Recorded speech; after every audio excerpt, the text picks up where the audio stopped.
So flea markets are a great place to find merchandise, but it's also a really good place to make really big mistakes. And this week, I made a really big mistake.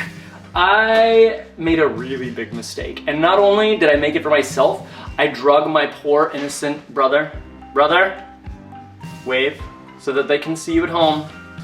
He's back there. He's still mad at me for this mistake. We ended up finding a booth that had a really amazing collection of Navajo rugs. And I found a box with 4 rugs in it, and I didn't look at all of them, right? So I just looked at the top 2. The top 2 were absolutely amazing. And so I talked to my brother here.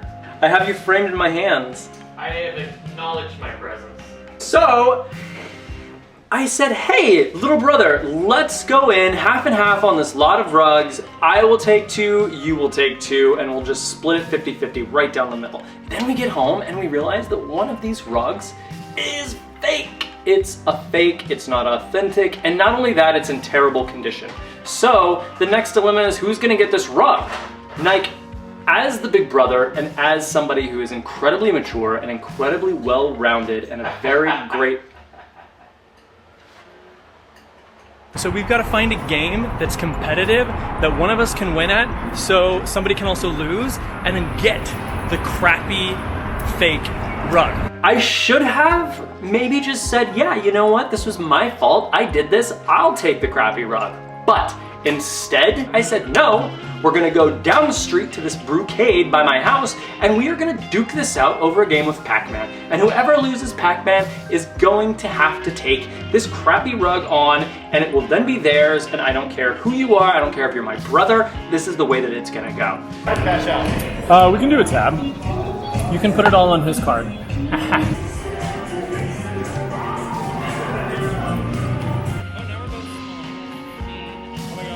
We're duking it out over Pac-Man. And guess what? I lose. But I'm not willing to just take the loss. So this is like one of those weird like 2 out of 3 things where I'm like totally going down kicking and screaming. And I'm like, let's do hockey. Hockey, 2 out of 3, and I lose at hockey. So then I just keep going. Like I can't let this thing go. I don't want this crappy rug. So then I'm like, what about skee ball? Okay, cool. Lose at skee ball. Tyler got 27, and I got 19. What about battleship?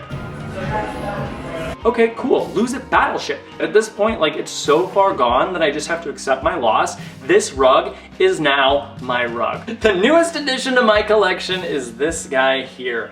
Well, it's got a really great Navajo pattern to it, but if I would have taken the time to unfold it, I would have seen not only was it completely destroyed, but it's also not Navajo at all. It's very awkward to work with a family member in such close proximity who's angry at you.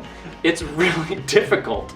So I'm gonna show you guys these rugs. I'm gonna show you the real ones. I'm gonna show you the fake ones. I'm gonna show you little things that you can look out for so that you know when something is authentic or fake. So I've laid out 2 rugs side by side so you can see how similar they look and how it can be difficult to tell. So this one has a few things that you are gonna wanna look for, right? So a couple of things, corner tassels. It's got these little tassels. It could be a Navajo rug. The other thing you wanna look out for are these side twists. If you see these little side twists on the edges, also probably a Navajo rug. So another little trick you can look for is there's a thing called the spirit line, and it's not gonna be on every single Navajo rug, but it's basically a line of thread that comes from the outside to the inside. And they call that the spirit line. So that's something that you're only gonna find on Navajo rugs. So this one is probably 1920s, maybe even older, I'm not sure. But it's basically a corn stalk. And it's got these amazing feathers, and it's also a really great size. Now, you guys remember the twists on the side. It's got the twists on the side.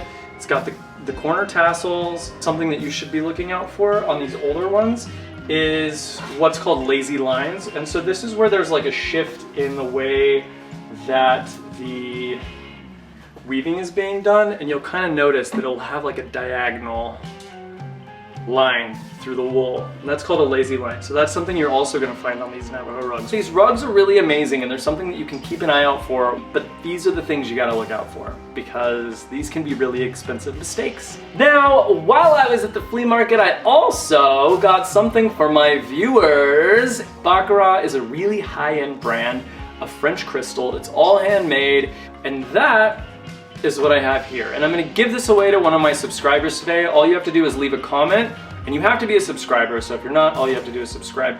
Leave a comment on this video. Tell me your biggest mistake that you've made in buying.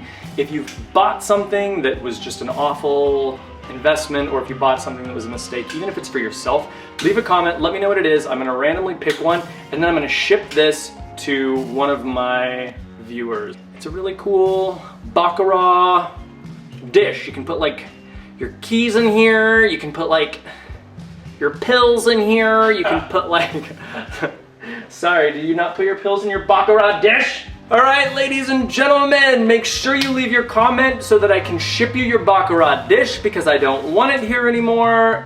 Thanks for watching. I hope you guys have a wonderful day, and I'll catch you in the next one.